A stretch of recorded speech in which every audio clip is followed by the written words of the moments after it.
چنانچہ جب کفار اور مشرکین مایوس ہو گئے، ان کے بڑے بڑے سردار اب مایوس ہو گئے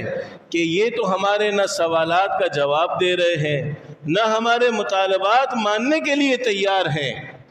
تو اب انہوں نے آپس میں یہ مشورہ کر لیا کہ اب کوئی بھی ان کی بات نہ سنے، کوئی بھی ان کا کلام نہ سنے۔ لیکن اللہ کے نبی صلی اللہ علیہ وسلم کے قرآن کو سننے کی جستجو ان کے اندر لگی ہوئی تھی۔ آپس میں تو یہ مشورہ کر لیا، ان کی باتیں سنتے ہیں تو ہمارے ہی جو سخت لوگ ہوتے ہیں وہ نرم ہو جاتے ہیں، لیکن دل میں قرآن کی اتنی کشش تھی کہ اللہ کے نبی صلی اللہ علیہ وسلم جب رات کو تہجد میں قرآن مجید اپنے گھر پر پڑھتے تو یہ آپ کے گھر کے چاروں طرف چھپ چھپ کر قرآن کو سنا کرتے تھے۔ تو ایک دن ایسا ہوا کہ 3 بڑے سردار ابو سفیان، ابو جہل اور اخنس بن شریق، یہ 3 بڑے بڑے سردار تینوں الگ الگ چھپ کر اللہ کے نبی کا کلام سن رہے تھے، قرآن سن رہے تھے۔ چنانچہ جب صبح ہوئی اور اپنے اپنے گھر جانے لگے تو تینوں کی آپس میں ملاقات ہو گئی۔ تینوں ایک دوسرے کو دیکھ کر شرمندہ ہوئے اور ایک دوسرے کو کہنے لگے کہ بس دل چاہ رہا تھا اسی لیے آ گئے، چلو آئندہ ہم نہیں آئیں گے۔ اگلی رات ہوئی تو تینوں نے سوچا کہ کل رات سب نے عزم کیا ہے کوئی بھی نہیں آئے گا، چلو میں چلے جاتا ہوں۔ پھر یہ تینوں آ گئے اور تینوں کی پھر صبح ملاقات ہوئی، تینوں نے ایک دوسرے کو کوسا، تینوں نے پختہ عزم کیا کہ اب کوئی بھی ان کا قرآن نہیں سنے گا۔ تو پھر انہوں نے سوچا کہ اب تو پختہ عزم سب نے کر لیا ہے،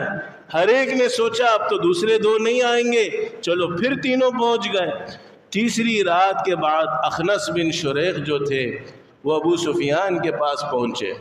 اور ان سے کہا کہ تم نے بھی اللہ کا کلام سنا، میں نے بھی سنا، تمہیں کیا لگتا ہے اس کلام کے بارے میں؟ تو ابو سفیان نے فرمایا کہ یہ بہت ارفع اور بلند کلام ہے، اس کے معانی اور مفہوم کو تو ہم سمجھ ہی نہیں سکتے، اس کی بہت سی باتیں ہماری سمجھ سے بالا تر ہیں، کچھ جو ہم سمجھتے ہیں اس سے لگتا ہے کہ یہ بہت اونچا کلام ہے اور ہم اس کلام کا مقابلہ نہیں کر سکتے۔ اخنس بن شریق نے کہا کہ بات تو بالکل یہی ہے، میرے دل میں بھی یہی بات آئی۔ پھر اخنس ابو جہل کے پاس پہنچ گیا اور ان سے پوچھا کہ تو بھی 3 دن سے یہ سن رہا ہے قرآن کے بارے میں، تیری کیا رائے ہے؟ تو ابو جہل تھا، اس نے کہا بھائی دیکھو بات سیدھی سی یہ ہے کہ ہم میں 2 قبیلے تھے، ایک بنو عبد مناف تھا اور ایک یہ بنو عبد المطلب تھا، ہم دونوں برابر چل رہے تھے سخاوت میں، شجاعت میں، عہد اور منصب میں، عزتوں میں۔ اب آج یہ بنو عبد المطلب میں سے ایک شخص نبوت کا دعویٰ کر بیٹھا، اب آپ بتاؤ کہ یہ جو نبوت کا دعویٰ کر بیٹھا تو یہ تو بہت بلند مقام کا اس نے دعویٰ کر لیا، اور میں تو بھائی کسی بھی صورت جیسے ہی یہ قرآن پڑھ رہا ہے، جیسے ہی یہ دلائل پیش کر رہا ہے، میں اس کے دین پر ایمان لانے والا نہیں ہوں۔ یہ جملہ ابو جہل نے کہہ کر گویا وہ یہ سمجھ رہا تھا کہ میں نرم بات کروں گا تو اخنس بن شریق تو مسلمان ہو جائے گا،